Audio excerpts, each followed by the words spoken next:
Cael, Friday you mentioned that you thought referees were allowing wrestlers to compete through positions a bit more, challenge them more.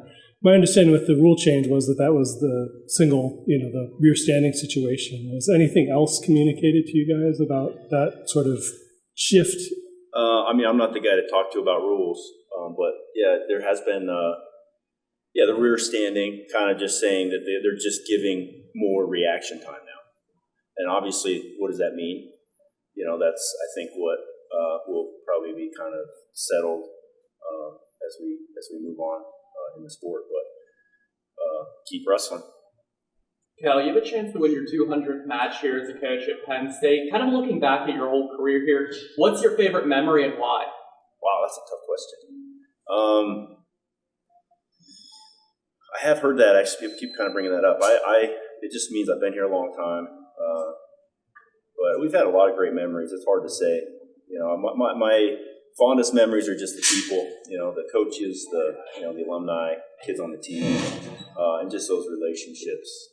They're by far what I am most grateful for. We dropped a couple of close matches last year in the Woods. How do you see that different this year as far as both in terms of his improvement over the last year? Did they wrestle twice last year? You just have two of the best wrestlers in the country at the weight. Obviously, Real Woods is very good, very competitive. He's very tough on his feet and on top, and I think that's where we had a lot of problems last year, was just getting off the bottom. I think we've improved in that area. We'll find out. We've improved in the areas that they are working on also. So it's competition. You mentioned last week that you don't typically watch a lot of wrestling. Yeah. Did that Iowa-Michigan duel just happen to be on, and you just happened to watch it? It actually, I did not watch the duel, but obviously I saw the results. Is that the answer? Yeah. No, I don't. My job is to take care of the kids in our program and help them be the best they can be. Engaging and participating in all the other stuff. It just depends on how you look at it. I look at, we don't have a style where we're trying to figure out how we stop what our opponents do. We're just trying to do what we do and get better at it. And that's more of a big picture philosophy and just, how I was taught by my coaches, and that's what we go with. So we don't. Some kid, and every kid's different. We're gonna meet their needs. If some kids want to watch more film, some don't. So we'll help them make sure they're as confident and as comfortable going into competition as we can. Cael had a tough match on Friday. I guess what do you hope he takes away from that, and where is he at this point after a match like that? I think he's great. He's just a really solid, good, hardworking kid, very disciplined, and he's just missing angles and positions by just a tiny amount. So I just see his potential, and I think it's really great. Obviously, he's a guy, because he does all the right things, he's going to have his best performance as we get to the end. It just seems to be a pattern you see. But it's what happened last week.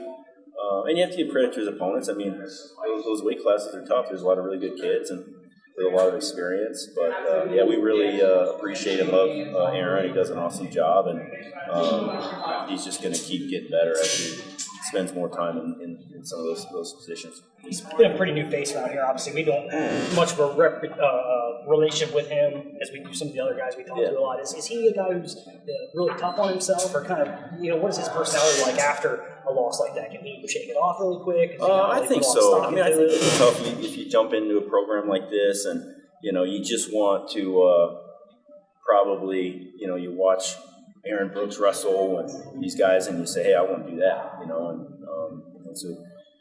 so I think they can, kids can put a lot of pressure on themselves, but it just needs to settle in. He knows what he's doing. He's a proven winner, and and he's a proven gamer. He's going to be at his best, like I keep saying, in those big moments, and we have all the confidence in the world. You guys have to look at what might happen, like if they were to bring Teskey back in or send Arnold in, bump him up things like that? Do you think we're Yeah, I mean, we're obviously we just assume, and it's been pretty accurate that teams are going to wrestle their best team. If they have, they're going to wrestle their best team against us. If that happens to be somebody that's redshirting, well, we're probably going to see them in the duel. That's just kind of the way it is, and so that's kind of what we expect and prepare for. About half your team, I probably say this every year, but half your team hasn't competed there.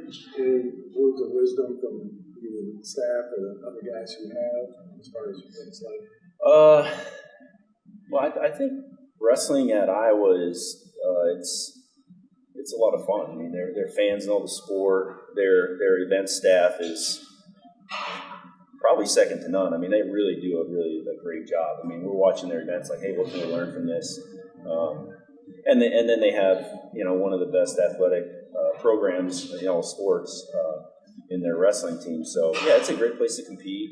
And but everywhere we wrestle, we generally see a big crowd. Here it's standing room only, and so we wrestle in big environments all the time. So from that standpoint, it's not really that big of a deal. I mean, you just kind of get what you focus on, right? If you focus on your match, then that's probably the best idea. And, just keep things simple. Coach, how has Bernie responded in practice this week after his match against Ohio State? Yeah, Bernie's fine too. I mean, he's got a lot of experience, and he's a well-grounded individual, and you don't get too high or too low. You just kind of keep hustling and plugging away and doing your best, and just kind of win or lose, we're preparing for the next match. And that never really changes. And these opportunities come and go really fast, so they're all just learning experiences, and it's all about getting ready for the end.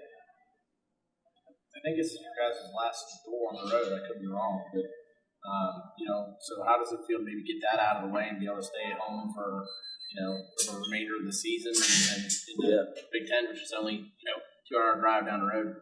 Yeah, I enjoy being on the road. I think it's fun to wrestle in other people's arenas, and I think our kids enjoy that. I think it's good for them to be on the road together and just spend time together. And there's obviously home field advantage, but I think it goes both ways. It's just however you choose to. Because if you're here, we're hoping our kids are in class on Friday, but we're away, they're just a little bit more, they're laying around the hotel room. So, I mean, it's all in your perspective and how you choose to look at that. But I enjoy being on the road with these guys. I think they enjoy it just because they get to spend more time together. And like I said before, asked about, what's the greatest memory, is just the relationship and spending time with people that you really look up to and admire and share a lot of the same interests and values with. Coach, do you think you guys could do a little bit of a better job sequencing when you guys are on your feet with setting up shots and everything, kind of more fakes, more snap downs, stuff like that? We would like to do that. Yeah. It's I mean, you can see kids' personalities a lot when they wrestle. Kids are a little bit more reserved, or they probably wrestle that way, and obviously.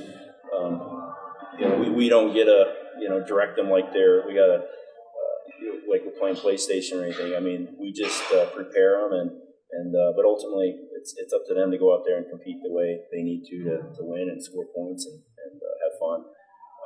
But yeah, we want more action, more pressure, more fakes, more snaps, I think. But I mean, that's going to be in 20 years be the same thing, and that was the case 10 years ago. So those things don't ever change. It's always easier.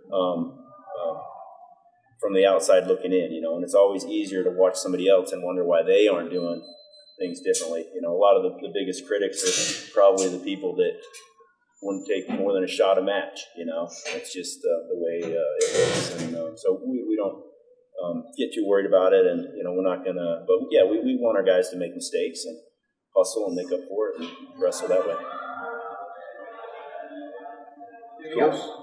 Coach, is there a general rule of thumb with when you're coaching up your wrestlers that there's something that they naturally will respond to in terms of coaching or motivation or anything like that? Yeah, I think that every kid's different, and that's our job, is to get to know them well enough and to communicate with them to kind of know what works for them. I don't think at this stage that motivating them is probably that important. You know, if they're not motivated, then it's kind of too late. They want to be successful. They want to reach their goals. So it's more about just kind of figuring out, like you're saying, just individually, how can we help them be at their best, and something different for every kid. Cool. All right, thank you. All right, thank you. Thank you.